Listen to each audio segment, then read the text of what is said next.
got this part of the video. You've got the live unedited edition. Home Gadget Geeks, Thursday night, the 17th of June, 2021. If you're listening to this any other time than 8 p.m. in the Central Time Zone, 9 Eastern, you've got the recorded version, and that's okay. Hang tight. We're going to get started here in just a minute. If you're joining us live, which you should, we're live every Thursday. Well, just about. I'm taking next week off, but we're live every Thursday, 8 p.m. Central, 9 Eastern out here. Christian, been doing this a long time, and you did it for 3 or 4 years with me on this, and we're live. Still doing it, by the way. Still every Thursday. Still Thursday, 8 p.m. Central, 9 Eastern. theaverageguy.tv/live. If you're catching us on YouTube for whatever reason, we'd love to have you come out. It's good crew. If you're looking for a really decent tech community that doesn't troll each other and everybody's kind and helpful, this is where you want to be.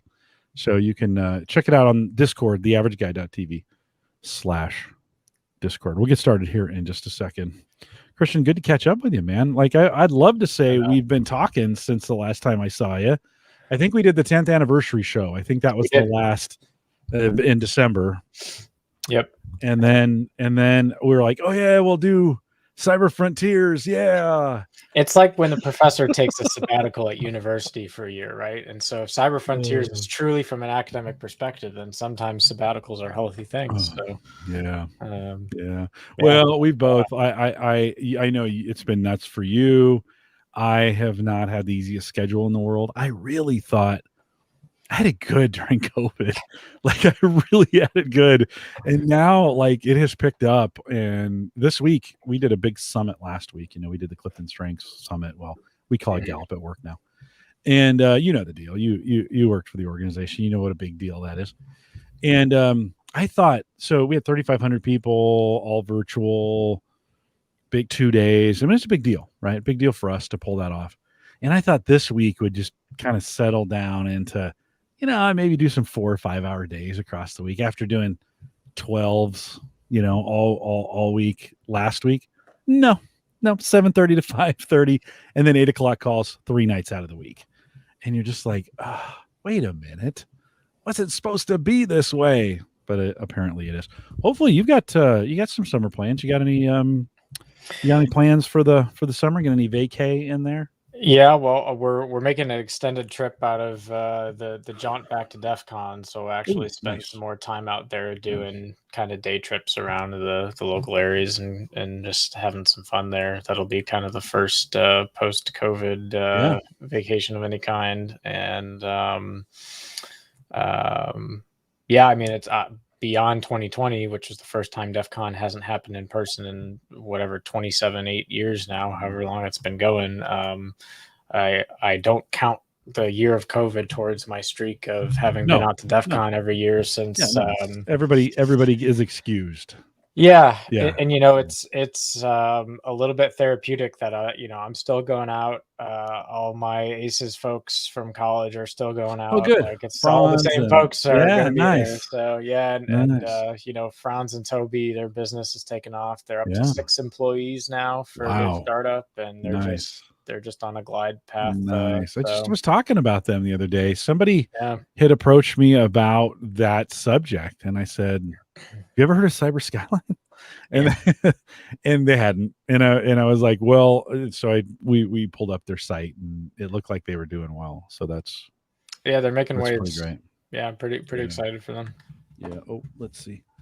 I guess it would help for Spreaker if I actually had the video running. Sorry about that, Spreaker. There's going to be a long gap of 4 minutes and 14 seconds of apparently if you don't have the YouTube video on the page you're looking at, it doesn't play. So sorry about that, Spreaker. The wave will start there. It'd be good to see those guys. I haven't seen them in a while. I have a recollection of talking to Franz at some point, like in the last year or two, but that can't be. Maybe is it your graduation? Did I see him at the wedding? I mean, I wasn't there, but we had video. Was he? Yeah, you would have seen him at the wedding. That's where I saw him. Okay, that's where I saw him. And I thought we were trying to get them scheduled for some type of. We should do an update. That's the next. Maybe that's the next Cyber Frontiers, is to get them back and get caught up, hear what they're doing. That'd be a good Be a good show. Just ping those guys. Yeah, why don't you, if you get a second, ping them and see if they got some open dates and we can plan something for Separate Frontiers. Cool. Maybe we'll get that done in 2021 yet. The year of rebounds. Oh my gosh, it has just been crazy busy, which is good. Like I'll take that. I'll take that. Not that COVID time wasn't busy for me. I mean, I think that's the busiest I've ever been in my life. Yeah, and sure. 2021 is shaping up to be even more productive, which I just love. That's one. I mean, it's great to go just crank at work and have some great stuff pop out, and so it's been cool. Okay, let's kick this thing off. We got a lot of catching up to do, so let's do this thing. Cool. This is the Average Guy Network, and you have found Home Gadget Geeks, show number 494, recorded on June 17th, 2021. Here on Home Gadget Geeks, we cover all the favorite tech gadgets that find their way into your home, news, reviews, product updates, and conversation, all for the average tech guy. I'm your host, Jim Collison, broadcasting live from the AverageGuy.tv studios here in a hot and sweltering Bellevue, Nebraska. 104 today, which we only really see that about 3 times a year. I've got Christian Johnson with me. Christian, East Coast, Maryland, your area, hot? No? Where are you guys at? Surprisingly not bad so far for 3 days to the start of summer. I mean, we've had an unusual kind of like mid 70s, low 80s, but not the usual like oppressive swamp-like nature that is characteristic for Maryland in June. It is a swamp. Yeah, I mean, it's not to say it won't be here soon, but it's been a little bit cooler than usual, and there's been a lot more rain than usual this time of year. So there's been plant life has just been like unbelievable. There's just green, luscious everywhere in our area, which is kind of rare for this time of year. So yeah, last time I saw you, I made a trip out to Boston. We came down to DC. You had just moved into a new place. Yeah. You were a new landowner. You were mowing the lawn. You were moving things around in the yard. How's the yard? This is the important question. How's the yard? Yeah, the yard is doing just fine. I finally caved after the year of COVID and hired a lawn service, so I'm taking that off my back. Didn't your neighbors say, or somebody Oh tell yeah, you? my neighbors thought I was batshit crazy. I mean, there's no 2 ways about it. I don't think they had seen someone push mow an acre in like 20 years. So but it was great exercise during COVID. It was something to do around the house to, walk out and work, and didn't bother me at all. I enjoyed it. So but yeah, you had some deck work to maybe do. Did you get was that remember correctly? So we redid our like rear deck where you actually power wash strip all the coating and then like actually clean it and prep it and then put new stain on, and so we did all that. Probably got another few years out of that deck for doing it. Oh, good. The front porch, which actually uses it's like an indoor wood. I mean, it's pretty cool, and it's treated with spar varnish every year by the previous owner who built and designed the house. And I expect that is going to need an actual sanding down probably in the fall, like a full sand down and a revarnish, just to kind of get it back restored to an original look. But yeah, there's just a endless rabbit hole of projects one can do when you're a homeowner. Never ends, right? I remember when I was there, spools of coax cable, but I can't remember what they were for. What was that all about? Yeah, one of my many pet projects is to get a 1500 watt transmitter up for ham radio. So I have really, really nice quality coaxial cables set up to do that. I just haven't really plotted my revenge of where it's going to go and how I want to set up the control station. So cable's still sitting in the same spot as still there. Okay, same spot when I was there. Well, same general location. I'm starting to work on batteries and rack stuff for the digital side of life. So we're going to talk about that here in a second. So don't give that away. Lots of wood in your house. Like that's the one thing when I was there, just lots of wood. Still working for you? I mean, or you gonna change? You got plans to change anything in there? You got some renovations, or is it working for what you got for now? Yeah, I'm trying to remember. So you were out in October 15th, something like that, somewhere around there. Yeah. You guys had just moved in, right? A couple weeks maybe, or a month or two, something Yeah, like as well. that? So I had moved back in like March of Oh, 20. okay. We were married in July of Yeah, 20. that's what So I'm yeah, you thinking. were That's there what I'm kind of a thinking. few months after. Right. All sorts of things have happened. A lot of the paint has changed, obviously. Nice. I know you guys were painting. Yep, on Yeah, the inside. Yeah. we're up to fully furnished on the bedrooms now and got all the furniture kind of sorted. We've Yeah. done down in the basement in the work area, I've redone the whole ceiling, so we've completely kind of redone a fair number of things that were bugging us.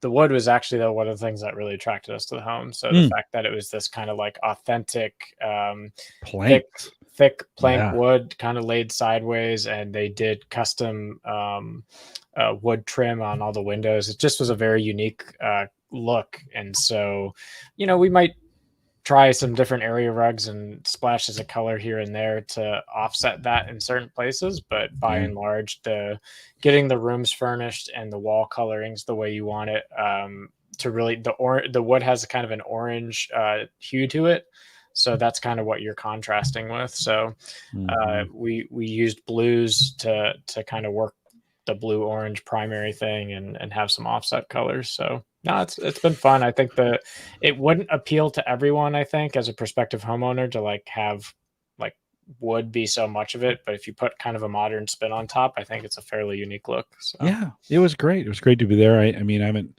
we talked, you came on the 10th anniversary show back in December. We saw you, we've talked since then, but it was a great trip. I got a chance to smoke a cigar with you on your yeah. patio. Uh, a big cigar. I mean, we were out there for a couple Oh yeah. hours. That was pretty great, and congrats just on all that. How's the you were thinking about maybe even installing some cameras and home security stuff on it. Have you made any updates as far as that goes from a Yeah, camera I standpoint? have one hiding down here at the bottom of my standing desk, of course, which probably just ruined the audio for 30 No, you're seconds. fine. You're But fine. You're fine. I got this is kind of my latest. If you're going to spend $20 of something useful, go pick up one of these, please. The V3 of the Wyzecam is really just fairly impressive. From I had bought a fleet of these things for the Wyzecam V2, and the V3 really just ups it a notch. I mean, the HD quality of the picture, full 1080p, is incredibly crisp. It's weather resistant. You can pop in a micro SD for like $10 to have local recording storage on it. It has a lot of the AI and motion detecting features that are normally part of a multi-$100 kit. Person detection, light app, the infrared is incredibly improved on the V3 from the V2. So this is the Wise stuff is kind of my go-to for just setting these things up. And they've done a lot to weatherize this. On the V2 version, I kind of made my own custom weather enclosures to mount them and put them in place. The other one I've been playing with a little bit lesser degree than Wise, but also an interesting product is the Blink from Amazon. The thing I really like that is the base station with the Blink units. I mean, that lithium battery that they put in there, you can get up to 2 years of it where it only turns on when there's motion sensed. And if you put it in like a key place, like where your packages get dropped or otherwise, like it's a great asset for when you don't have the ability to get the wiring quite there. So especially if you have a large outside and you want to capture particular areas where you're just not going to have power coming out of the ground, that's a great solution to take a look at. How does Wise do it? Like, what? Yeah, how do? Because everybody, I get that question all the time, and I guess a little surprised you've gone to that. They work for you. I've been thinking about changing some things the way we do video around here, Mhm. and they're just dirt cheap. How do they do it? Wise is a really cool company, and actually, some of their co-founders were ex-Amazon employees. So, I shamefully feel some type of relationship with them, collegially, of course. And they really took a very startup approach of very similar to Raspberry Pi, right? Where we're going to build kind of this very consumer-focused end customer product where the hardware they're building kind of the least common denominator, and then over time it was kind of the service offerings, right? So One of the things that they've done in the last year is they've taken features, a lot of their features that are normally free that were grandfathered in, they gave customers a choice. They're like, we're going to continue to make this better and better. We're going to be running these feeds in the cloud, but like, you decide as a grandfathered customer, how much do you want to pay for a month? It can be free. It can be $1 a month. It could be, whatever you want. And so I think they've done really well for themselves by diversifying their product line. So it's not just cameras, it's the bulbs. So if you're really into kind of end-to-end home automation, I'm a religious user of Wyze bulbs to coordinate schedules and do other things, and have a bulb turn on when it's evening, and that's positioned with a camera, so you get better lighting. So they have a nice ecosystem of products that I just feel are really no hassle to set up. The app is very easy, and so ultimately, I think they just really focused on what their customer base was, and because they've made it a cloud-based solution, they can run a lot of advanced features in the cloud for their customers, such that as long as you have a decent internet connection and you're buying these cheap hardware devices, you're going to kind of get into whatever their subscription model is for the premium services and otherwise. But they make it such that the user who just pays $20 for the actual hardware and then is a free user on the platform, like it's a great experience for those users as well. So Ken brings in a good question. He says, obviously you're in this space, any security concerns with them, love their product as well, but always had this question if I'm part of the product due to being such a low price. Yeah, it's a great question. I mean, I am to this day really of the opinion that if you're going to do anything IoT, of which I consider Wyze very much an IoT device, you got to think about like, what are you paying and what are you willing to risk data wise, right? A lot of folks got up in arms, I think, about Wyze and how their data was being exported, and some key things actually in that. I don't know if it was a data leak or what exactly the details were. It happened a couple of years ago now, but it showed pretty clearly that the data that they were sharing and mining and analyzing was fully anonymized data feeds. They're using this to, of course, train their learning algorithms for AI detection of people and faces and so forth. So there's a couple common sense things, right? Like I really don't trust any of these providers in terms of like, if you're expecting some company to totally toe the line in protecting your privacy, like get over that. It's not really a thing. I think Apple probably has the closest sense of the right idea, but you obviously are paying a premium to have that built-in privacy with the company because you're paying a lot of money for their hardware. With companies like this, I isolate all these devices onto their own VLAN, their own Wi-Fi network. Like they're not going to be in the rest of my network. I don't point the cameras anywhere where I would be worried about someone seeing it, right? So it's not like it's sitting in the master bedroom with the audio on, right? It's like at some point, if you just apply common sense, even if the device gets completely hacked, if you've isolated it, you're not going to have to worry about it getting into your computer or your files or your bank account or anything like that.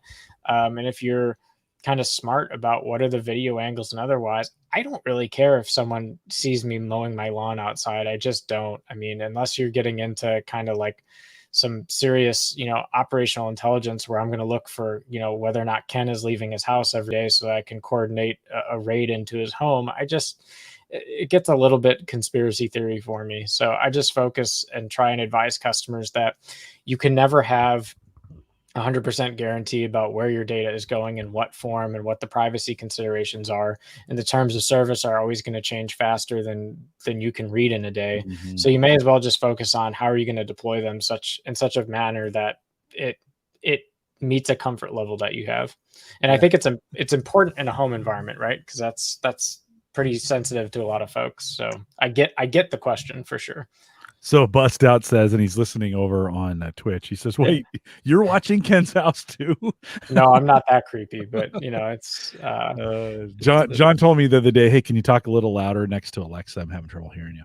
So it's all good, from that standpoint. When you think of, Christian, your driveway, like that's the one, I mean, bedrooms are obvious, right? That's an obvious like thing. But do you do you get that shot in front of your garage door that is a situation where you're home or you're not home? If and now somebody could drive by too.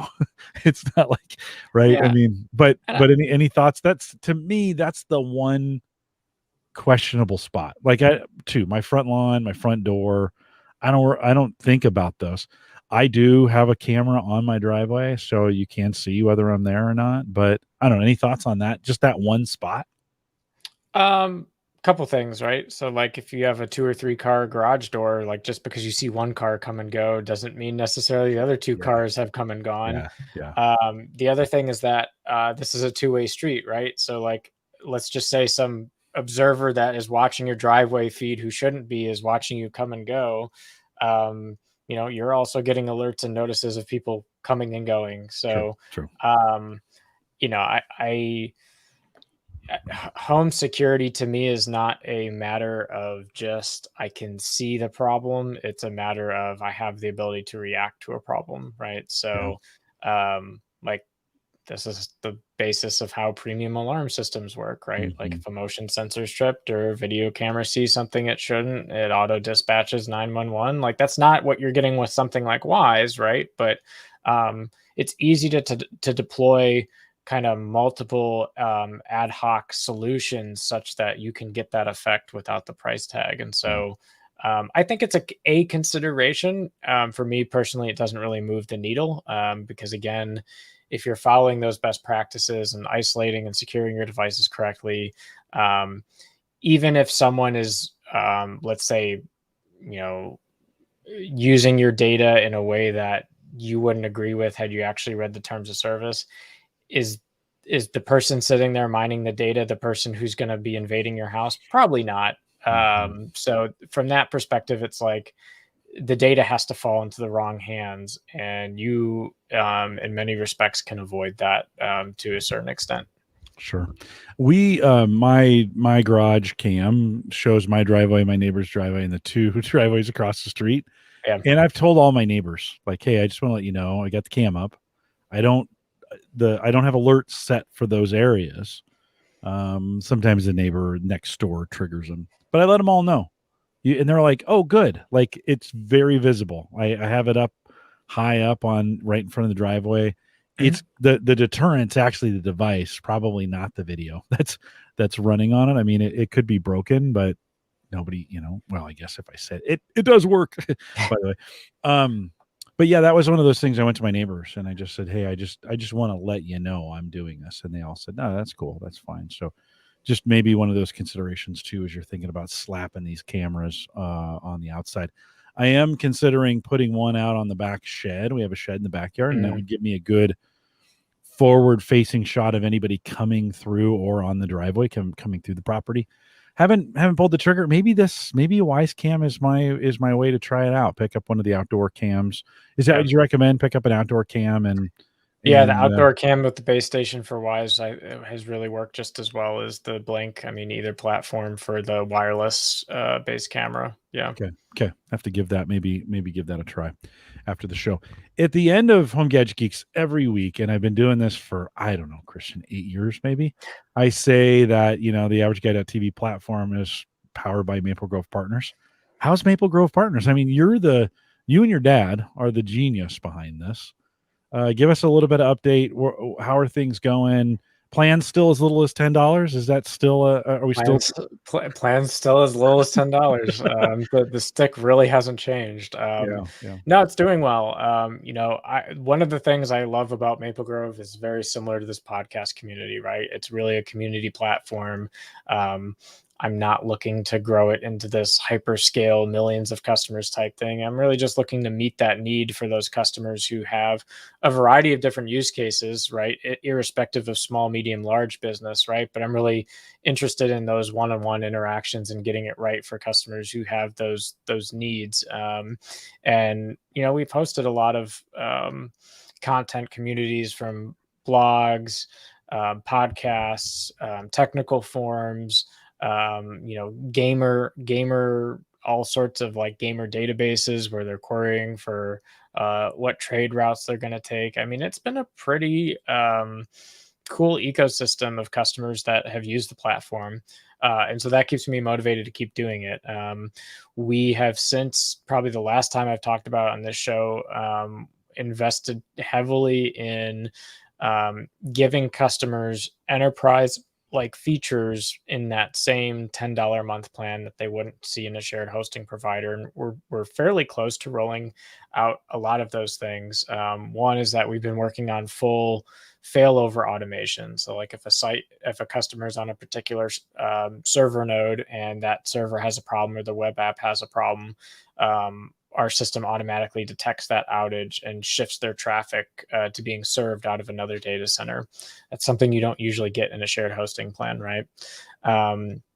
We also are working on like an alert interface for mobile phone users and control panel users to be able to put their websites or other types of alerts that they want to get, and they can get push notifications to their devices or paging alerts.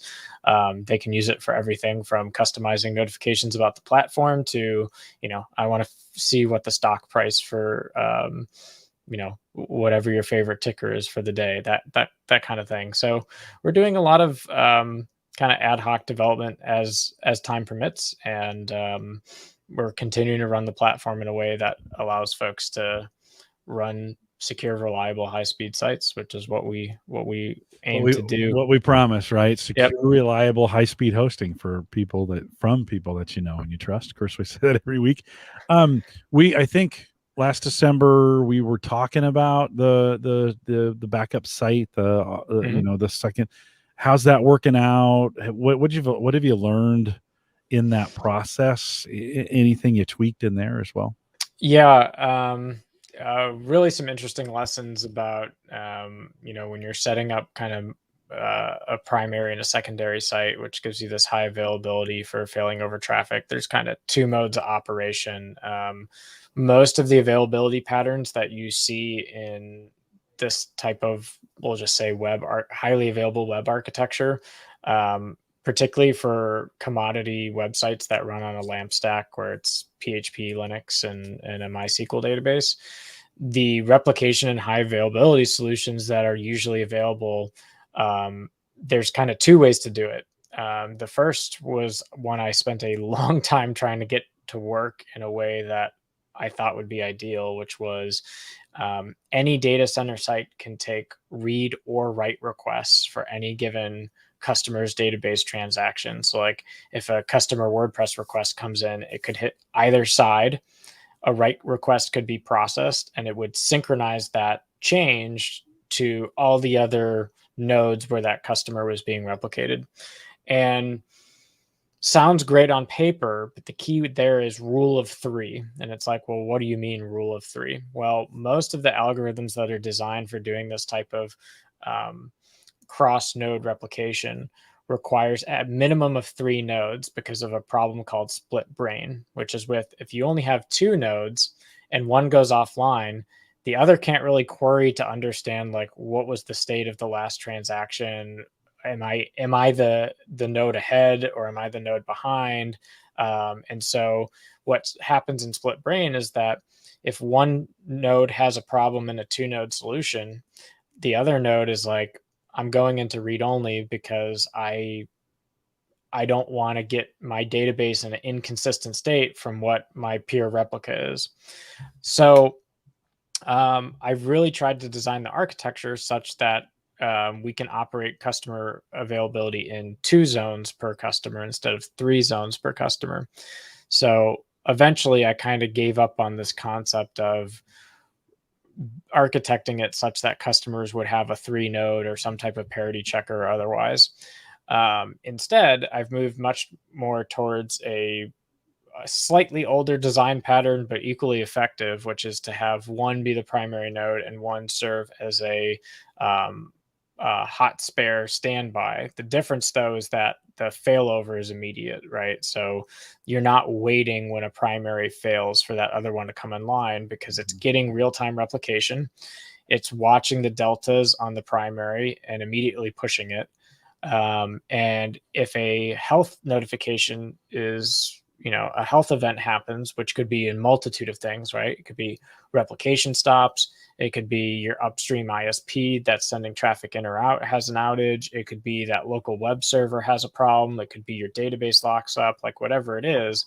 The health monitoring and tooling can automatically monitor the failed component and then say, okay, this is no longer primary. It shifts primary out of being primary and takes that hot spare and puts it in active, and the customer's no worse for wear, right? The DNS flip happens within a minute. Folks get routed to that other site. And then when the other one comes back online, it's now the hot spare for future events, and it gets caught up by the thing that's primary. So I found, after a lot of experimentation, that was a much more viable replication model for the world of, you have customers who want to spend $10 a month to have a fantastic experience, right?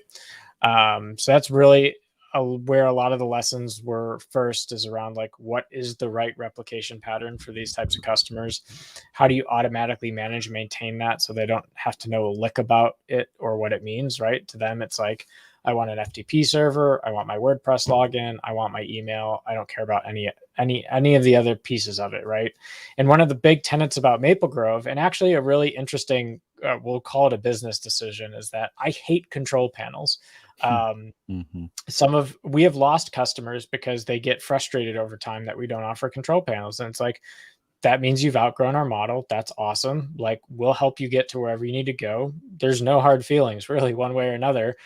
We wish you the best. And I'm fairly firm about that, because I truly believe that most customers who are just trying to do cool content communities, they don't really care about tweaking every knob and dial. And you put up this cPanel in front of them with 50 icons, and they're really only ever going to 2 or 3 core icons, right? So eventually we might come to a place where we have a light panel, if you want to call it that, where it's just a few dials and turns that they can have to see status and get some more clear fidelity around their stuff. But that's really not the experience we designed for, right? Well, you designed it for me, and I don't really want to. I don't really want to know anything. I'm like, is it working? Great. Right. That's all I'm really worried about. What happens to me is I read something online about, oh, hey, if you tweak this, and then if I have access to the control panel, I'm like, well, let's give it a try. And then pretty soon you're calling me saying, hey, stop screwing with your instance. Okay. Well, I'm having to pull it from a backup. So, because I'm such the use case for what you're doing, and it's perfect for me. I can't remember. In fact, I just don't even think about it. It just works for me. We had that issue last year, 2 years ago, whatever it was, where the WordPress instance had some things, and we had set some things, and log files would fill up, and we didn't know why. And you finally tracked that down. Since then, nothing. I think you had a little downtime on Monday for something. Yep. I saw some sites go down and then come right back up. That's really the first time. I can't remember the last time I had a downtime once you fix that problem of the log files. So any after action on Monday's downtime? Monday was a very frustrating power issue in which not the right reserve power was not in place for the failover to occur, which was unfortunate. So we've since started placing some orders to rectify that long term. Yeah, you learn through it. Dave Jackson, who's a big customer of yours, pings me on Skype. Hey, things are down, and I'm like, it'll be fine. It'll come back up. Like, it's not, just wait for, he's like, it's fixed. Yeah. That's it. I don't ever, like, I just don't worry about it. I'm like, oh, well, okay. Maybe it needed a break. Like, well, it needed a rest. It needed a rest. We were on a break. But I'm that kind of customer who's like, Christian, I'm not getting enough traffic to my website that if it's down for whatever, even on maintenance, and listen, I haven't had a maintenance thing from you in forever. Whatever you're doing from that perspective, it's seamless at this point. Yeah. Well, and that's kind of the big thing, is we're really trying to get it to the point where, in the old days, right, if you're on shared hosting, it's like your shared node is going to be down for maintenance from midnight to 4 a.m. until all of these random updates you don't know have happened. And it's like, that's really not the era of modern web, right? So we have it to a point where, with that automation in place, we can do full maintenance that requires taking servers down where customers are otherwise active without taking their site down overall, which is not something that was popular in the era of shared hosting, certainly when we started doing it. And I don't really think of us as shared hosting so much. I mean, in comparison to the resources and mechanism by which a shared hosting provider would set you up versus what we're doing, it's entirely different, architected very different. Yeah. So from that perspective, like that's long term where I want it to be. Where in, I will set a goal that in 2022 there's 0 seconds of downtime in the year, right? That shows at least a maturity and experimentation with what sets of technologies worked best for our customers at the price points that we operate at. And so that's kind of where we have fun. Yeah. No, it's good. Works great for me. It's just good to catch up. The listeners here hear me say this all the time, and you're kind of the guy behind it, and it's good to you continue to make it better each time, and I just really appreciate that. So Well, thanks. I wish we had a historical graph of when we started the average guide to today and measured the average page load time from when we first launched the site to today. But that is actually one of the metrics by which I measure our success of kind of continuous improvement for the customer experience, right? If I go to the homepage of the average guy, on average today, it's coming up. If I'm cached, it's coming up in under 100 milliseconds. If I'm uncached and it's a hard, fresh load, I've seen it as low as 400 milliseconds, right? So obviously it's a little bit biased because I'm co-located very close to where the stuff comes out of, but I can get on my mobile phone and take an 8-hour road trip and over LTE get a very similar experience. So it would be fun if a way back when machine was actually tracking average page load latencies over time. It would be. Although I've tried to go back on the Wayback Machine, and we wiped it out a long time ago. Yeah. So it's You're not dealing with the security nut back then. Yeah, no, right on. It's all good. It's okay. Ken asks, Maple Grove has a Western U.S. geolocation now. Is that on the radar to think? Because you're primarily East Coast at this point. Yeah, we're primarily East Coast, so I mean, we cover the Eastern Seaboard pretty well. But really, it's this is not where it's like a CDN where you're getting local edge latency to each of your things.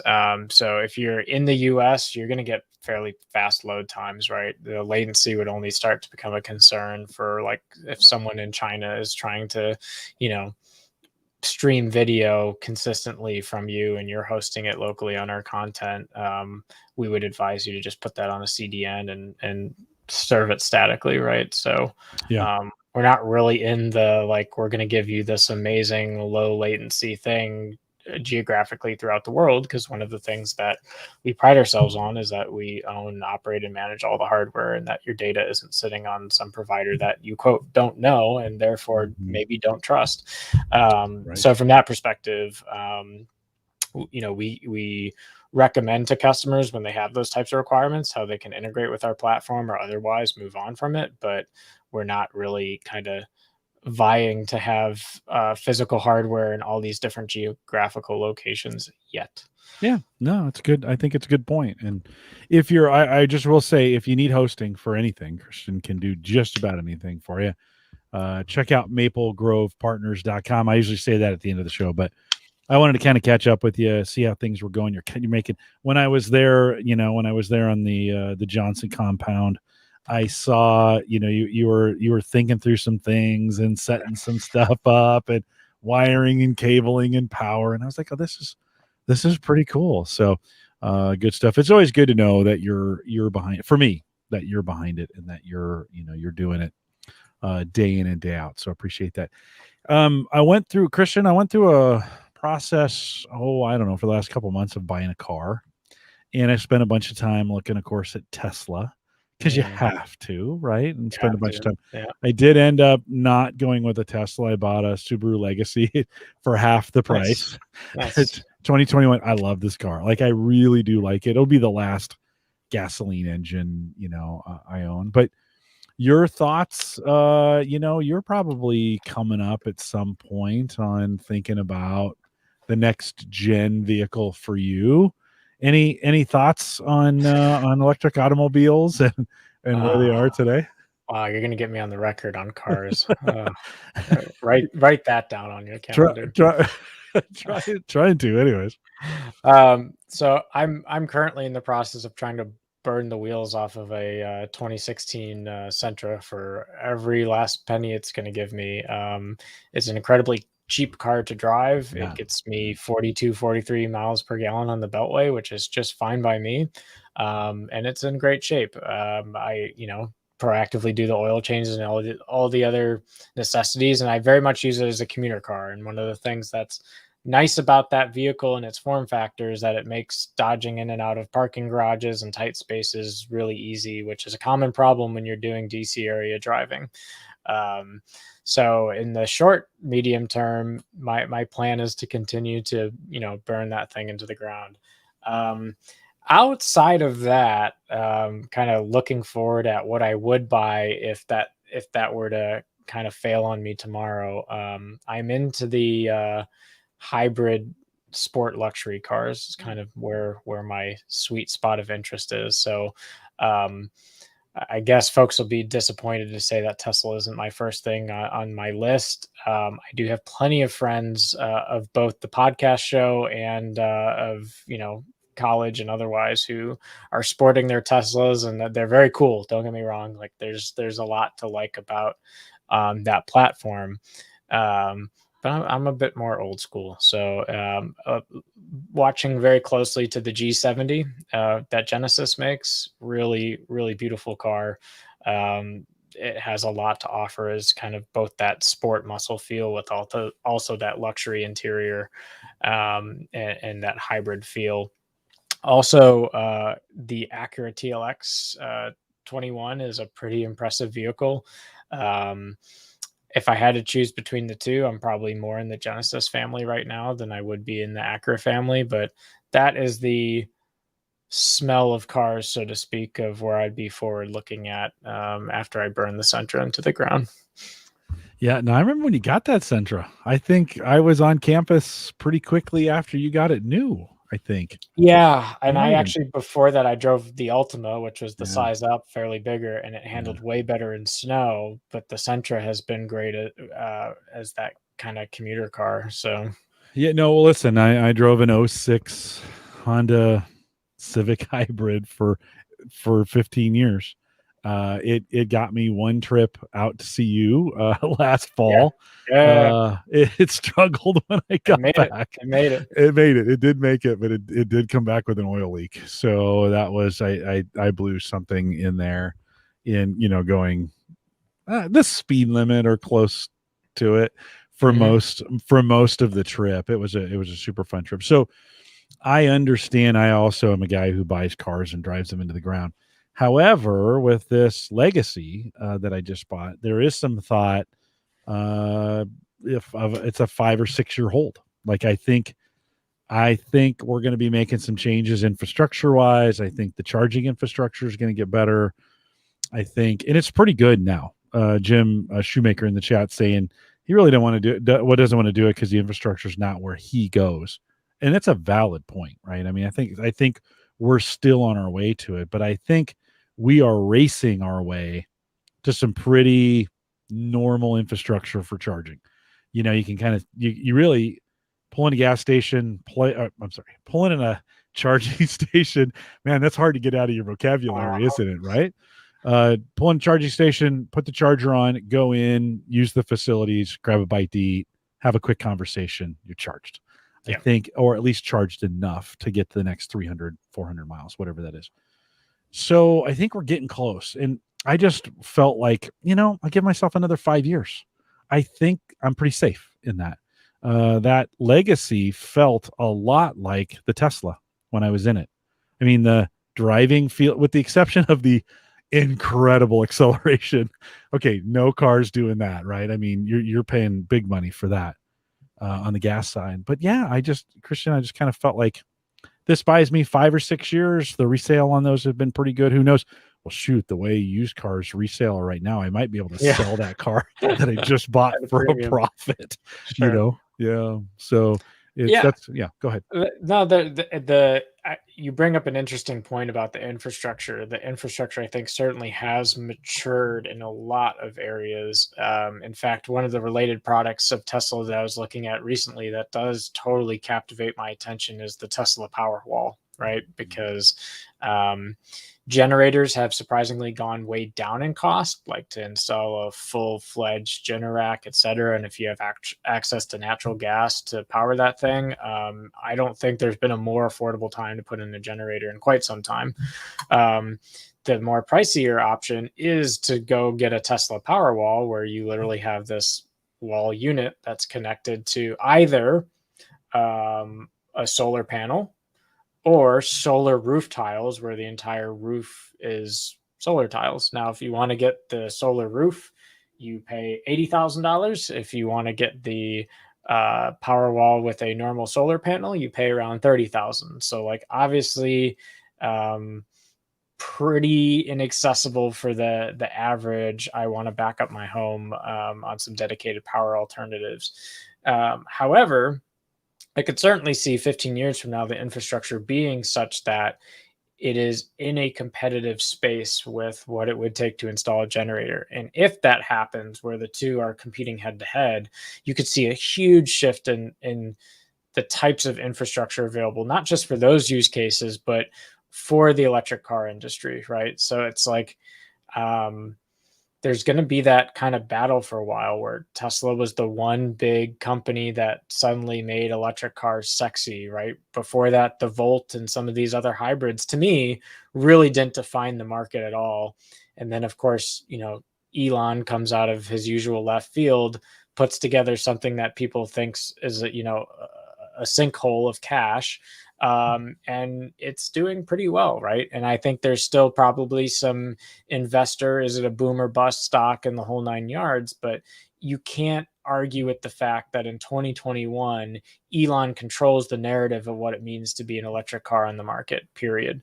And he's driving an infrastructure conversation in our country that I have never seen before, which is, we're Tesla going to be moving our investments out of Bitcoin because Bitcoin doesn't mine sustainably. I mean, can you honest to God imagine hearing a statement like that 5 years ago? Like, totally Looney Tunes, right? But now we're talking about things like mining operations as infrastructure. We're looking at the sustainability of those things as part of our infrastructure. So I think he, in my mind, agree, disagree, like or dislike the products. He's one of the leading thought producers in that space to me. And as such, it was really after the initial splash that got Tesla to critical mass, where, I mean, honestly, I drive around in Maryland, I see a Tesla everywhere. I mean, it's getting that interesting for folks that are in that space. And I now we see the main line, the Fords, the Chevys, all the other companies are kind of now being like, oh, we're an electric car company. Look at our lineup, right? So, like, folks are finally ready to play the game. Some aren't, right? Like Dodge is like, this is a joke. And so they launched I don't remember the name of the van, but they just launched a new van that has a Hellcat 800 horsepower engine in it. I kid you not. And they're, we're going to stay conventional gas and have ridiculous engines for life. And that's what our customer base is. Or diesel. Yeah. Whatever it is. Yeah. Gas, diesel, otherwise. Yeah. So I think you're going to see that oscillate for at least the next decade, but we could be having in 15, 20 years a very odd conversation about just how different power usage is and how we access that infrastructure. Yeah. I think that price range, by the way, is about 10 to 15 for the average user. That's if you put a big generator in, that's about by the time you get wiring and you put that in. And then I think on the solar side, I think we're seeing the incentives need to kick in for about a third of that. And I think that kind of brings it down to for most people. I mean, I'd go if that was the price. 30's a little still a little out for me. I'm not going to do 80 for sure. Yeah. That's well, I mean, that is just a student loan, to be honest, but right. Right. Yeah, you're right. You're Yeah, it is. absolutely right. But 30 is a little still a little too far. I think if we could get it at 15 with 5 in incentives, that I'd pull the trigger.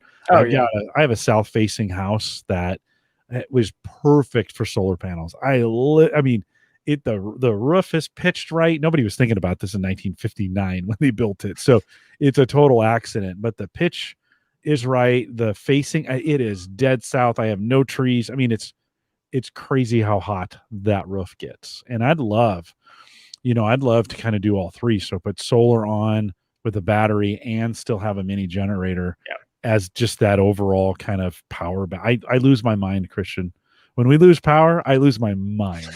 And it's not a computer thing. It's a refrigerator food cooling thing, like in the house, because it always happens in the summer.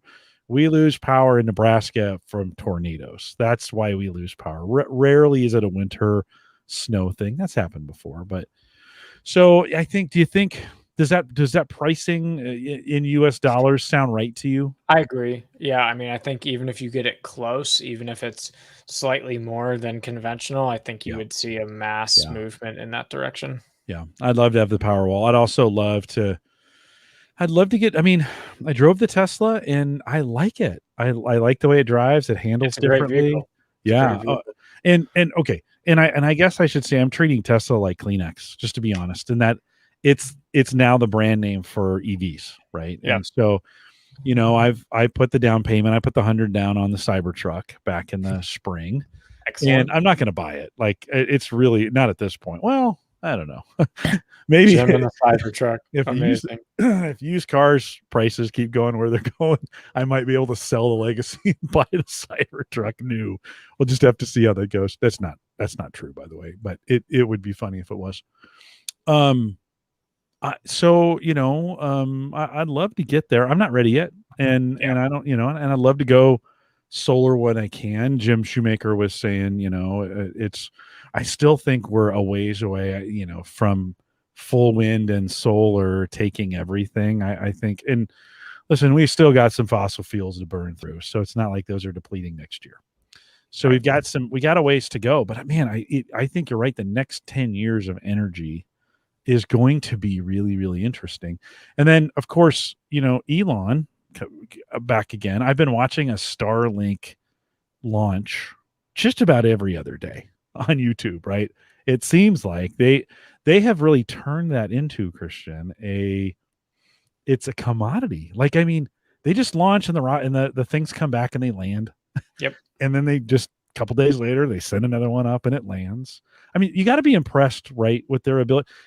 I heard the other day all the camera footage now has switched over to Starlink, so the cameras that they're using are using Starlink now, and it's night and day difference. The views that we are getting now off these rockets. You follow. I mean, do you guys get geeked out, or have you been following Starship and those things? Yeah, no, it's an incredible innovation for the space industry, but also I think people might laugh when I use the term space mining, but if you want to talk about another source of energy that starts to become more feasible, the more the low Earth orbit matures and the more these types of rocket-based technologies mature, space mining suddenly becomes this kind of very real and exciting thing, and local colonization of moon, Mars, etc. Still a little bit of a stretch, not something that I think is going to make a huge shift in and of itself, but the technology investment required to get there certainly will, I think, have a lot of impact. And I think it's just a story about how the commercial sector has really stepped up to fill the void that was left when the shuttle program ended. And commercial entities are sometimes willing to take a bit more of a risk or a bit more of a kind of productization or innovative spin on it than maybe what it would be if it was purely a government run thing. And I think that's being reflected, right? I don't think you would see something like Starlink today if shuttle launches and rockets were still just something that NASA did exclusively. Um, and to that end, equally, I don't think the commercial companies would have the opportunity to even be in this space today had NASA not done such a rock solid job of laying that foundation, right? Like we didn't just um, divine the mechanics of space and how to operate all of the math and technology required to do these things correctly in 5 years time, and then we start doing commercial space missions. Like, no, they had 40 to 50 years of really calibrated expertise, probably a little bit more than 50 years. And some of the predominant experts in this field who were those government employees are consultants and technical advisors to the folks in the commercial space now. So um, fairly exciting as far as I'm concerned. As a network, how do you feel about Starlink and its ability maybe to bridge the digital divide in Yeah. rural communities? How do you feel about that? Good and bad, actually. So I think just purely as a technologist, from an infrastructure perspective, I think it has the promise to do something that we've finger pointed is going to be 5G, or is going to be FiOS, or is going to be these other solutions where it really is just, I think they're going to broad brush solve the problem in a way that you just don't solve by stringing fiber all around the country in these remote areas. So impressive from that perspective. And I think it's a solution that's going to work because it is so easy. And when something is effortless, adoption follows. The concern area is I wonder how that hyper connected world continues to shift how folks operate day to day, right? I mean, we've seen a lot of interesting socioeconomic behavior that's resulted from kind of living in a very tech plug-in enabled world. And I don't know what it means to have more people caught up in that rather than less. Certainly, I think a lot of people got burned out from hyper news cycles and constant data feeds. And I certainly get burned out as much as I am a technologist. I get burned out from getting, notices on my phone every 2 seconds and the whole 9 yards. So I think it's cool and it's the right thing to be doing, that we're continuing to build that infrastructure and enable new innovation and creativity for customers, right? Like the customer is always right in this perspective. But I can't say I feel 100% warm and fuzzy that we have ironed out some of the um, human health impacts that this stuff just takes on you one way or another. Yeah, we're hearing through all the Gallup research that we do, everybody's burned out.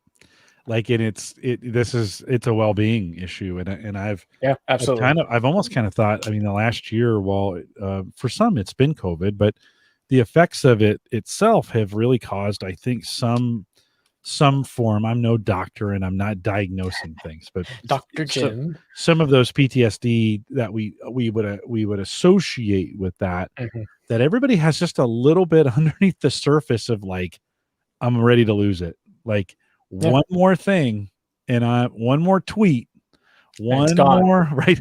I'm Ripping it losing out. it, right? Yeah. And so it's interesting. There's just this underlying, as now we begin to make the shift, at least here in the United States, there are still countries around the world in lockdown. India is still struggling with this. So I don't want to be insensitive to that for listeners in those regions, or Absolutely. if you're still under lockdown. The United States is beginning to open up. Christian, what is, as we think about what that means in terms of hybrid, because we keep throwing around this term hybrid, and as you think about what you do and what's changed for you in that, and how do you think you go back, or do you think you go hybrid differently than you would have thought in, say, September of 2019, right? But long before any of this stuff kicks off. Any thoughts on that? Yeah, it's fascinating, and I think it's going to take years to come to terms with what COVID did. But what COVID did was accelerate a lot of fear, uncertainty, and doubt about the viability of, um, mass telework being something that can actually be successful and not crash your business. And what we found out was that we really accelerated that. The internet did not crash. Life went on from a business perspective and the ability to operate. And there were some things that were tough, right? And I'm not trying to short sell that in any way, right? One of the things that I think is tough, regardless of whether you have a job that has to be on site or one that is you can do from a computer, which implies remote, et cetera, is that human element where you're kind of inventing and thinking and kind of bashing ideas. And the famous phrase for me that captures this is, well, let's go to the whiteboard, right? It is that um, interaction with folks that I think is very hard to ever fully encapsulate in a telecommuting workforce. That said, there have been a ton of pros with the at-home focused work life, and one of those things has been, I, as someone who works, fairly rigorous hours and very invested in what I do, etc., I have found incredible work-life balance by being able to be passionate about my job and my industry while also being able to do it from home. Like if I need to take 15 minutes to go deal with house chore X or take a phone call from someone, right? It's just a very different way of being kind of integrated day to day, such that you're seeing the people that you love more often. You're not spending time doing commutes for many people. You're able to kind of, and this is one of the things I think is really important, and where I'm going to with the whole hybrid question that you originally asked is, if you can set up that at home workplace for you where you can really walk in and out of it interchangeably and get your mind to switch in and out of those modes, it's an incredibly powerful tool in and of itself. And I think enables people to take control of their life in a way that you just don't get to when you're doing that 9 to 5 grind with the commute and the whole 9 yards. And it, for some, becomes more about did I do my hours and fill the gas in my car than it is like, I'm coming to work because I'm excited about what I do. It's a passion of mine. I'm effective in the workforce. I'm making the dent in the world that I want to make, whatever that is. So for me, hybrid is really about, how do you capture some of the really good things that came out of that work from home environment with some of the things like, hey, let's go to the whiteboard, right? And so I think what we're seeing as a predominant trend in the tech industry in particular, and again, not going to be applicable for every job family or industry that's out there, right? Certainly if you work in agriculture, for example, you're not going to telework. That's not really a thing. But for many industries that found themselves in this scenario, you want to capture the best of both worlds and put it in this hybrid mode. And so, for me, for example, I'm looking at, I want to be on site, 3 days a week or so, and I want to be home 2 days a week or so. And that gives me the flexibility to keep my life balanced, be hyper obsessed and focused on my customers and what we're trying to do. And, really give me the tools to succeed in a way that I don't get entirely in one mode or entirely in the other mode. And so for me, I focused on things at the house that I never would have thought of had I not been working from home 5 days a week for a period of time, right? Like, and maybe some of this is becoming a homeowner and otherwise too. Like, yeah, I get it. But, we were talking earlier before this show how obsessed I've become with home lighting. It is one of the most simplest things and one of the most important things that I realized. Like if you're squinting, like this used to drive me nuts at college. You'd go to a class where they all know that the college students have had 3 to 4 hours of sleep the night before, and they dim the lights to 25% so that you can, quote, see the projector. Well, you've lost 70% of your audience within 10 minutes because naturally your brain is going to say it's time to sleep because you're underslept, you're tired, and at the same time you're supposed to be absorbing information. So lighting is really important in that scenario. It's equally important like if you need to read something, if you need to work, if you want to reduce screen glare. So I just got obsessed about what was the lighting in the office, my home office, what would make good lighting for productivity, help me keep awake, not give me eye strain, um, you know, reduce headaches, but also like make it easy so I can see what I'm doing, whether that's like something physical and tangible, or whether it's a writing activity, or whether it's someone being able to see me clearly on a screen because I want to give my remote colleagues as much of a similar experience in person as possible. I want my video to be on. I want them to be able to interact with me. I want it to be as best of an experience. So it is the little things that I've started hyper focusing on to really capitalize on the value of that hybrid environment. Getting the lighting right, getting your home office in a little bit of an isolated space where your brain can switch context modes, and you can have that family time, you can have that work time. And yeah, it's a walk for 6 to 12 feet as opposed to 1 hour commute maybe for some, but it's that mental mode switch. I've looked a lot at reevaluating, do I have the right technology to be effective, irrespective of what technology my employer gives, right? So, you guys, I've all heard the famous flamethrower desktop PC that I have been running for almost 10 years now. COVID was the time for me, like many others, where I built a new rig from the ground up. I got a 5950X in. I can have 100 tabs open and the thing's going to be just fine. And that's an important investment to make if you think this is what you're going to be doing.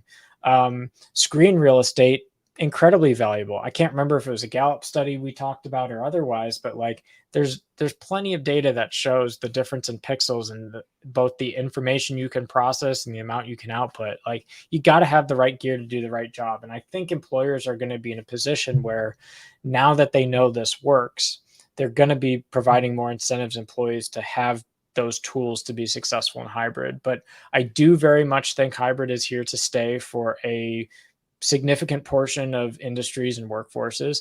And I also think with that, like I, as the employee, am focused on how do I make my home experience really good. Meanwhile, working for a good employer means that they're focused on how to make that experience right for you hybrid when you're on site. So switching from everyone has an assigned desk and we're wasting all of this space with people who are going to be there 1 or 2 days a week to, everyone comes in where there's a hot desk available, but it's not just a piece of wood and you bring your laptop. No, every hot desk has the same amenities you would want if it was your desk. There's going to be the same types of community gathering spaces to go to the whiteboard or host that business customer that's really important to you, or have that VTC with someone in Japan, right? Like those things are the things that offices do really well, we're going to scale such that it's not that wasteful thing where everyone's shoved into the cube farm, but there's these same sets of standard resources that make people effective when they're on site. So I'm really excited about it. I think we're seeing, like initially companies took a lot of positions of we're going all remote or we're going all back in. And I think even those, you've seen some flip-flops and some changes, right? Where people are moving towards the hybrid more and more. So I do think I feel very comfortable in saying that that's a long-term trend for at a minimum, bare minimum, the tech industry. Yeah, go ahead. Yeah. Sorry. Just employers are going to gain or lose people retention wise in the tech industry based on whether or not they offer the style of hybrid work environment that makes employees feel like they have the flexibility to live a high quality life and deliver for their customers. The Gallup numbers say a third of us changed jobs during COVID. Those numbers just released this week. Wow. A third. And we're expecting maybe a full third more over the next 2 years. As all these changes take place. The screen real estate is no joke. And I remember early March last year trying to use, working from home every once in a while, like before this, and working from home all the time, two totally different things. Oh, yeah. Right. And I needed a new chair. I needed more monitor space. I needed better monitors. I needed the monitors placed in the right location. So I was like, eye strain became a real thing for me because I became hyper productive. Like I went in, Christian, I cranked out work like I have never cranked it out before. Like we went, part of it's because I love what I do, right? I create podcasts of information. It was pretty great, right? But I was noticing in the first couple of weeks, lots of eye strain. I was rubbing my eyes and headaches and getting the lighting right down here, getting the ergonomics, which by the way, I failed on the typing ergonomics. I've been having some wrist issues. No surprise, that popped up about 6 months into this thing. I got to fix that. I got to figure out what I'm doing wrong and get that fixed. But getting the eye strain, going 4 monitors at home, Like, that, and I'll say my productivity increase was all due to more screen real estate. Oh, I was absolutely. I was because at work, they always limit our monitors. Well, you can only have 2. I'd take 6 at work if they let me. Like, Isn't that amazing? Let's financially limit the one tool that makes you a growth enabler for your company's bottom line. It's always been incredible to me, you're the like, companies "What are that you do that. doing?" Yeah, I'd use 4 if you in fact, same. I have 4 here, right? I mean, this is I ended up bringing my ultra wide screen home and using that for most of it, and then I liked it so much I bought another one to have here on my desk. Those kinds of things, really changed the equation. Now, what I catch myself doing at work is like, okay, how do I find those offices, or how do I get more screens in my office at work? This was the very first week I've wanted to be at work all the time. Like, I wanted to be in the office, let's say, Right. all the time. And I don't know what it is. All of a sudden a switch flipped. There we go for me. And I was like, I'm going in today and I'm kind of excited about it. So the commute gives me a chance to listen to podcasts again, right? That had gone by the wayside. I'm actually getting a little bit better balance at work where I'm getting up and moving around a little more often because I have to walk half a mile to get to the cafeteria at this point, right? It's not just 17 steps away. I did take your advice, divided off the office down here. It had just been open, right? Yep. That changed everything for me, right? And so I do feel like while it's virtual, or while there's no hard walls down here, I did create a space that I would The go into, space. pull the curtain, and I Yep. was in, right? I was locked in. This is my Jim's space. cone of silence. Well, it's funny because Sarah would come and peek around the corner to see if I was on a call or not, and that was nice, right? It was an opportunity to at least interact in that way. So it will be interesting. Christian, let me ask you, what are your thoughts? What about folks who have been working from work this whole time? I mean, we have had healthcare workers, Absolutely. agriculture, food service. What do you think changes for them? Like, does this change? I mean, they're all Tony in our chat room. Like, he put in an extra 600 hours. He's in healthcare, 600 hours this year. Yeah. Like, what do we need to do for them? Do you think? It's a great question. I think the burnout risk in those scenarios is real, right? Like you talked about, I'm hyper productive, right? Well, one of the reasons is because it's really easy to go from meetings 8 a.m. to 6 p.m. where you're just going hit end on one button and hit answer on the next, right? Yeah, And so like yeah, implemented mandatory like 5 minute, like you have to start 5 minutes after yeah. the hour so that someone can take a bio break, right? Right, right. Um, for the healthcare industry, I mean, I think it is the leading example of completely different world set of expectations. Like they were in overtime because they were saving lives. And I don't know that anyone really has a good obvious answer for what we do in those industries, but um, I I hope that, like I think of it like with any work project, right? Where it's like there's times where you surge because there's a lot going on and you're trying to deliver. And there's times where you kind of take a step back and think big and do some more strategic planning and things are a little bit quieter. And so if I had to try and create that analogy, and again, I'm not in the healthcare profession, so I can only imagine what it really must feel like after being a healthcare responder during COVID, um, I see it as hopefully the healthcare industry figures out how to basically um, allow these healthcare workers to have part-time or rotational aspects to their life without being compensated less for the experience and capability that they bring to the health organization.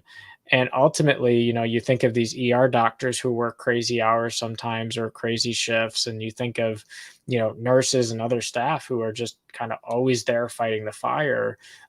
Some people live to be ambulance chasers, there's no doubt.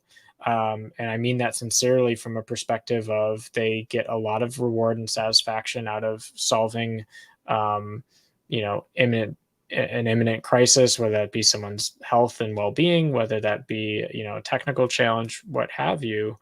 Um, and so I really think like we need to find real ways to introduce that work-life harmony for folks who are in those very demanding jobs. For something like agriculture, a little bit different, right? Like they probably weren't working overtime in the sense that there weren't these mass rolling food shortages or supply chain problems. I mean, there were certainly supply chain problems at the beginning, don't get me wrong, right? But it wasn't this kind of rolling, continuing issue. Whereas with the healthcare industry, it wasn't like, yeah, the COVID cases ebbed and flowed, but hospital beds were at, max capacity, like through and through. So I hope that folks can recognize, who are not in those industries, ways to invest in those economies such that there can be big changes in the way those folks work when there isn't the equivalent of a global health crisis on their hands. So that when the next thing comes around, folks are charged up and ready because they have had the right tools and the right calibration to live a high quality life, to then be, on that front line for someone else. The working at home, the work from home crowd has certainly out talked the working from work crowd that had to stay, right? And so I've been trying to, over the last couple months in the conversations, include that, because it hasn't, I think, in a lot of the conversations about work, it has all been, well, working from home, and certainly gigantic chunks of people went home to work, but many stayed. And so this big global experiment we did, I hope we're able to pull some things out of it and be better because of it.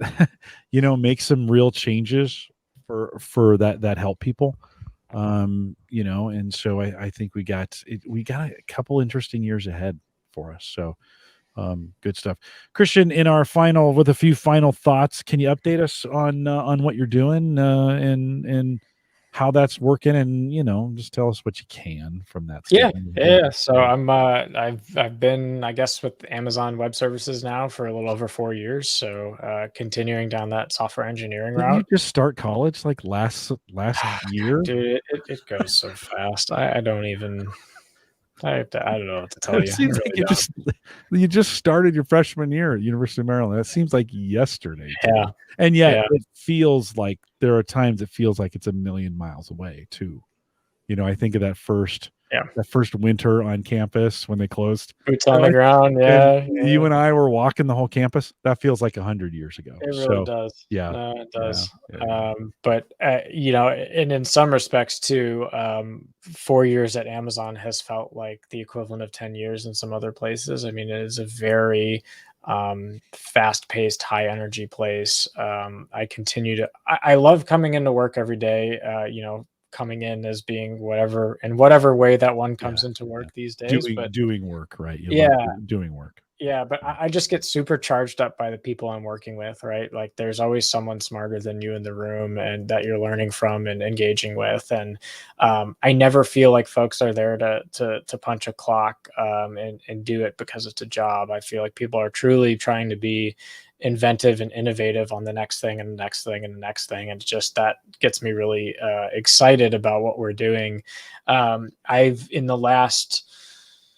transitioned just before the whole COVID thing. And obviously now coming out of that, I'm getting back into that world. But, we've been building the HQ2 for Amazon, right? So the second headquarters campus in Crystal City. And we just have opened a few weeks ago one of the first buildings that was built, through and through Amazon thoroughbred. If you walk in it, it feels very much like a Amazon building in the Seattle, Washington campus. And it's exciting to see kind of Amazon invest in that same community that what they have done with Seattle over the last, 25 years. And so I work in an organization that owns the technical expertise of what it takes to build a region from start to finish. So like if you want a new cloud region, so like if you're an AWS user, you've probably heard of like the US East 1 region, which was like the first geographic region on the East Coast. It's the, kind of largest region in terms of all the services that are offered today, right? But Amazon has, over 24 regions now all throughout the globe. And those regions each have hundreds of cloud services in them, right? So from the time that you dig dirt into the ground to the time that you have this huge cloud experience, our organization has the subject matter expertise where we're working across all the different AWS service teams to build those new regions and opportunities for customers and businesses globally. And so, incredibly cool space to be learning in, to kind of see how all of that comes together and what it takes to do it. It is certainly a very unique technology space to be in, but a thrilling one. And so, I focus on software development and design leadership within my service team and organization to enable those regions to be built and to happen, which is a fairly cool place to be in. And I love my job. Yeah, that's great. Are you down in Crystal City now? Have you changed locations? Yeah, so I again, we're kind of in this hybrid mode, so it's Yeah. unclear like where I sit on a given day. I mean, obviously Amazon has a fair number of corporate offices even Yeah. in this area, but that's kind of where home base is going to be, long term is Crystal City campus. So yeah, super cool. I don't know, like I used to be in that area a couple times a year to stop in. I don't that's the big change for me is I won't be recruiting for the most part in the new, kind of in the new world. And so, no, I have no good reasons to be out in the DC area. So I have to invent some so I can make my way out. I mean, I really love flying into Reagan, getting on the yeah, metro and making my so way in. yeah, and it's cool. A lot of the offices that I work out of overlooks the Reagan runway, so you can just watch the Yeah, planes come no, in. super And, close. it's great. The Super close. water's right there, and yeah, Yeah, really nice. I was at a work share location a couple of years ago now in that location where you guys are building right now. And yeah, right. I mean, it's basically one stop off the metro. I think it's pretty quick in there, isn't it? From Yeah, Reagan to where you're at, yeah, just one stop. yep. And so Crystal City Station. yeah, I walked. In fact, I walked from that location to the airport.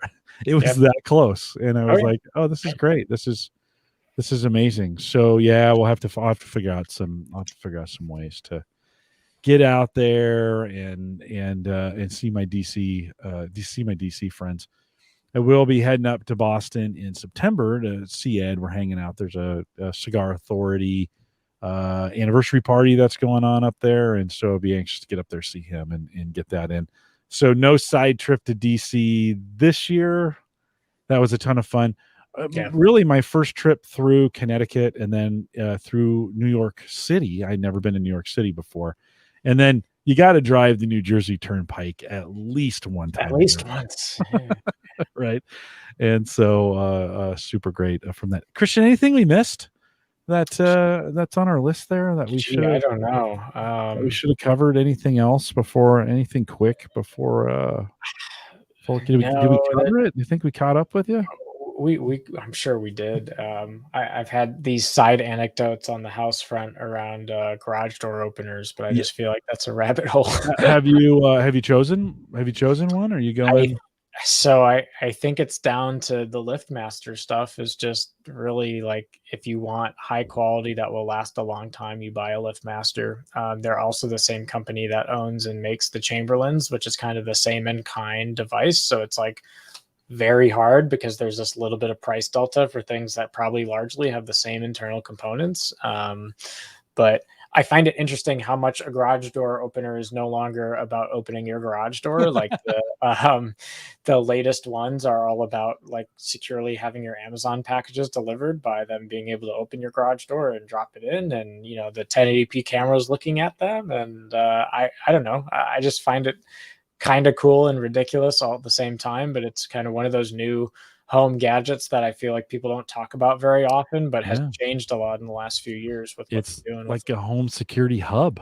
Yeah. Like, exactly. I mean, think about it. Think about where it sits. It's right in the middle of the garage. It's in the middle of everything. Lighting, cameras, door, interaction with you, its ability, the if this then that things that you do with it, right? Hey, once I get this geolocation from my house, open the garage door. It's 10 o'clock at night and I haven't closed it yet. I should probably shut it, right? I mean, these security features that used to just be a button. You know, it was on a Genie, a Genie garage door opener, right? Yeah. And now we're adding all this complexity to the garage door opener. Even from the way, I mean, they used to be loud, chain driven monsters, right? And now they've got all kinds of Yeah. Well, that's one of the things I looked at with the LiftMaster is you get these noise ratings from, yeah. 10, and it's, all the hype to get the super silent one, and then people go and buy the silent opener only to realize that it's really their garage door that's making all the noise and that their track and all the other stuff needs to be dealt with. So I don't know. It's one of those amusing things to me right now. Yeah, it's the last thing I haven't really touched, to be honest. I've got one up there. Do I retro it? Do I put a new one on there? Do I care? Right. I don't know about you, but I install these things and then within 6 months to a year, something goes wrong, and then I got to refigure them all out again. Okay, did I get this? Did I get this one through an app? Is this on Habitat? Is this in Home? Is this in a Home Assistant one? Where did I set up the automation for this one? Is it on it this and that? Did I set the automation through my Amazon app? Is it in the Google Home? Like, it's then it takes probably longer to figure out where to fix it than it actually does to fix it after a while, and you're like, oh, okay, I just fix it. We're done, type deal. So, it's a good journey though. It's a good journey to go down. And I don't know if I'm going to do anything until I probably replace the garage door opener, right? That'll be when the thing breaks, then I think it's the opportunity. I don't know if I'd retro anything to it now. So super cool. Christian, thanks for Mike was out tonight. He had an event and could not make it. And I called you and said, hey, it's time to catch up, dude. Like, why have we not done this sooner? And you were like, groovy. And here we are. Thanks for coming back and catching us up on everything. I'm glad you're well. Everything family wise, everything what was okay through COVID. Okay. Yeah. Good. Yeah. Glad you're well, and always good to catch up with you.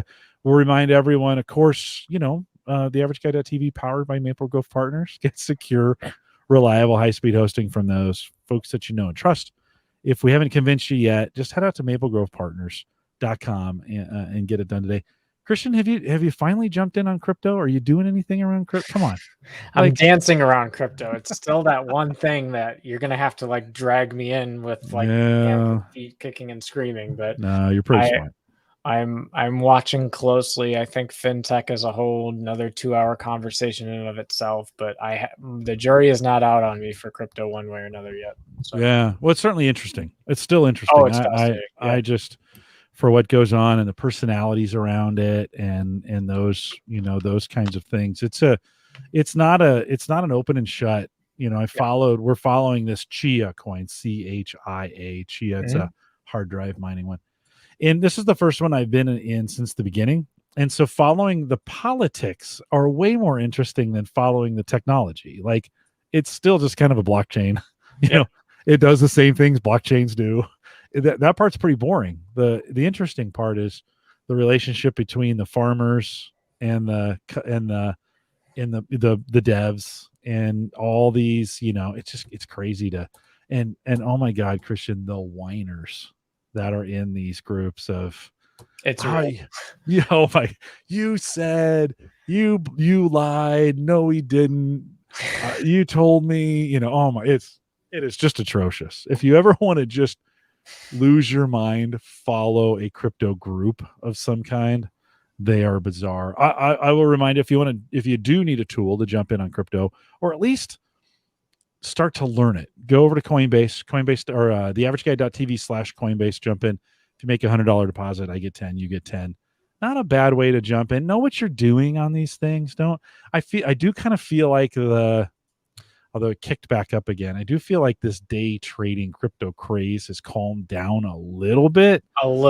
Yeah. But with all the short squeezing you're seeing going on in conventional retail stocks, I don't think we're far from over. No, it's crazy. Just know what you're doing when you go out there. Just and learn from it. Coinbase has lots of ways for you to learn. So check it out, theaverageguy.tv/ Coinbase. If you want to contact me, send me an email, jim@theaverageguy.tv, and join our Discord group, The Average Guy. Christian's out there on a Discord group. You can talk to him out there if you want. theaverageguy.tv/Discord. We are live every Thursday, 8 p.m. Central, 9 Eastern, out here at theaverageguy.tv/live. And we appreciate you and all the work that you do to support Home Gadget Geeks and theaverageguy.tv. You're the reason we're even here, because I think at some point in time you said, I want to do a podcast with you. And I think that's what we did. And so we get here 11 years later and still doing the same thing, and great to catch up with you. Come back and, by the way, live listeners, we are off next week. Mike and I are both off, so no live show next week, but we'll be back in 2 weeks. John from Unraid will be on, and we're going to spend a bunch of time on their new, I think 6.9 is the newest Unraid. There we go. Unraid version. And John will be on to talk about that as well. Thanks for coming out tonight. With that, we'll say goodbye, everybody. Good stuff. Good night. Oh, thanks, Christian. Yeah, thank you. Hey, chat room, any questions for Christian while we're doing a little bit? You have a few minutes to do a Q&A in the post show. Anything I didn't bring in during the show, or anything that you guys, there's still a handful of you out there watching. Anything you want to jump in? Brian says, excellent show. Thanks, gentlemen. Oh, it's always good with Christian. That's an easy conversation. Make it interesting, hopefully. Joe says Doge for the LOLs. Doge. What a joke. Yeah. Oh my gosh. Crazy times. Let's see. Hey, have you so office space in the DC area? And I know you're not a real estate guy, and what's your feeling for what folks, what are they doing? Like, your area was way overbuilt on office space, 2 years ago. And it was a tight market. Maybe I shouldn't say overbuilt, because it was a tight market, but there was a lot of building too. What's your feeling Amazon's putting up a new headquarters, but what's your feeling on office space? Yeah. It's a great question. I think that there's a,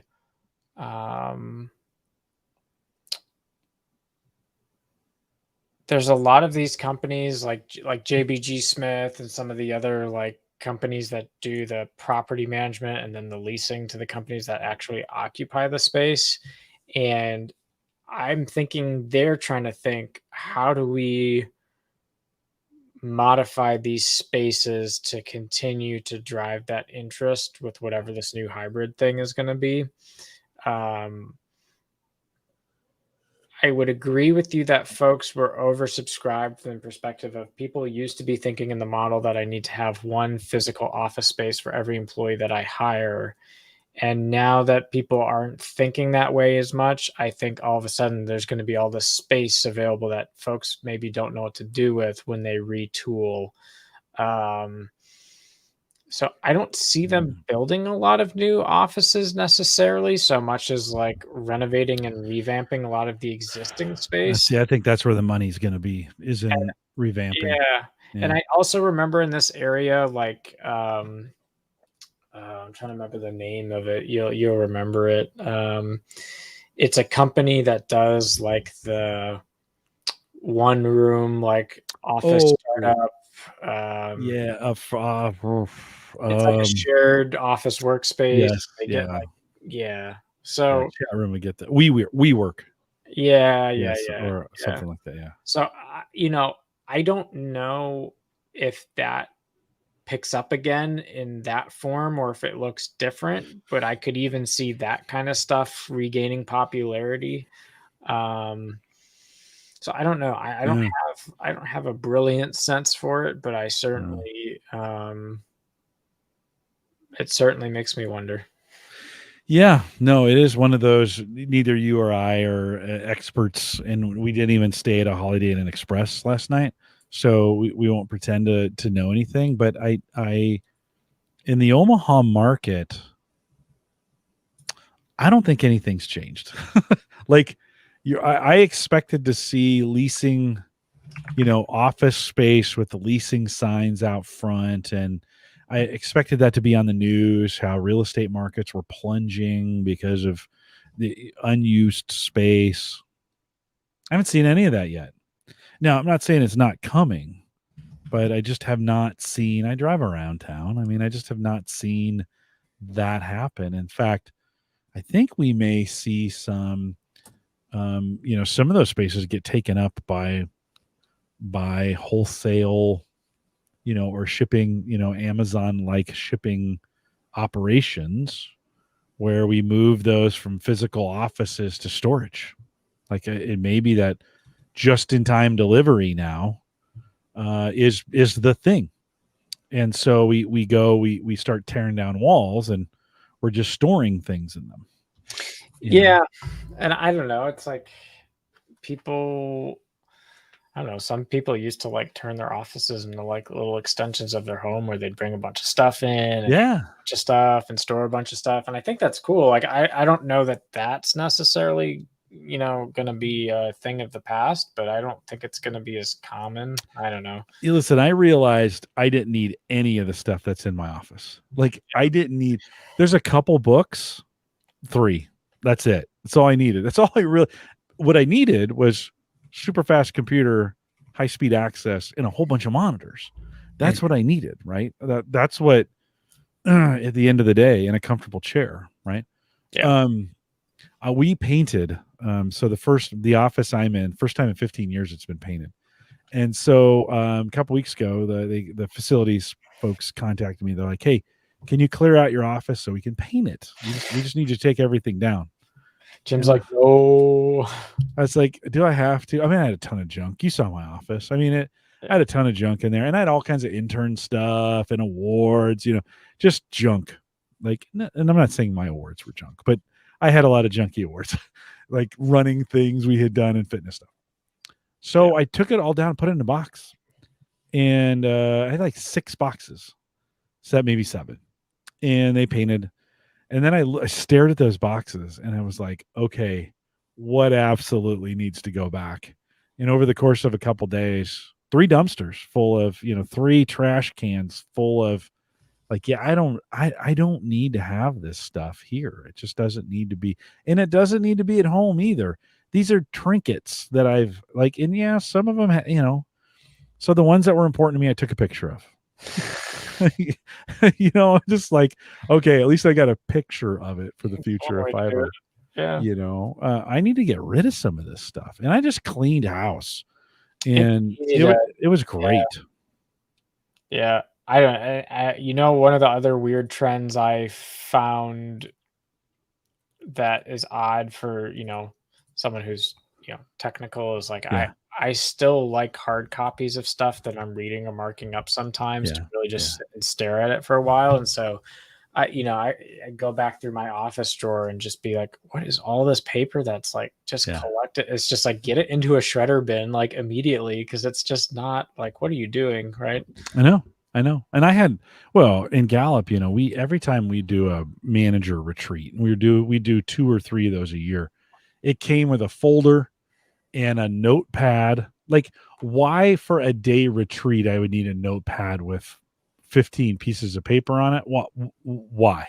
Like, I didn't even take 1 page of notes on that thing, right? But that was kind of, and then in the early days, 2012, 2010, somewhere in there, they would make special booklets for this, like custom booklets and stuff. Like, I started going back through all those things.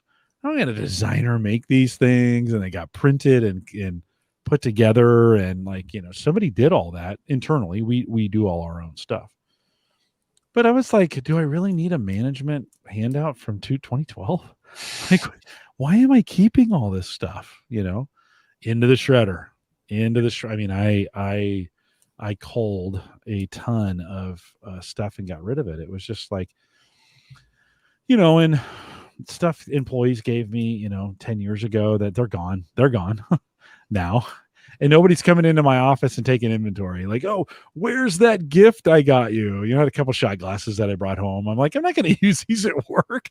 It's not like I'm taking shots at work. I mean, I have, but I mean, it's not like I'm doing it on a regular basis. So, yeah, it was that kind of deal. And Christian, to our conversation in there, all I've been thinking about is how do I get more monitors in my office? And then I think I'm going to get in trouble. Like someone's going to come by and be like, well, Jim's got 4 monitors in his office, you know? So I was like, yeah, I don't know. I've still been on this kick with the 38-inch ultra wide, right? Yeah. It's like I don't need to have like a ton of them. I just need lots of pixels, and I don't necessarily care in how my pixels arrive because I'll size my windows however. See, I want space. I need physical, and my eyes are bad, so I need bigger. They need to be bigger for me, and so I lose some real estate. So that means I need 2 of those. I need 2 ultra wides, or I need 4 1080p monitors. That's just kind of my workflow. I went into the studio today, the podcast studio that was brand new last year. We still haven't used it yet. And all the computers had come off the network and would not go back on. So I had to turn them in. They've been locked out for whatever reason. So I had to turn those in. Hey, can you guys reimage these with the most recent image so I can get on the network with these? And then I snagged, I mean, we have tons of monitors just laying around. I snagged a couple from empty offices to build out the studio again. And I'm like, okay, I had a few, but I need a few more. So I just put them in there. Nobody's going to come looking for them. And they're old. I tried to grab the oldest ones I could because I don't want an employee to suffer, but I do want to take crappy monitors out of inventory. And in the studio, I don't need them. All they do is monitor processes. They've got Spreaker up on them, or I'm using them for a YouTube window to play into Spreaker, right? That kind of thing. So they don't need to be great, but I do need to have space.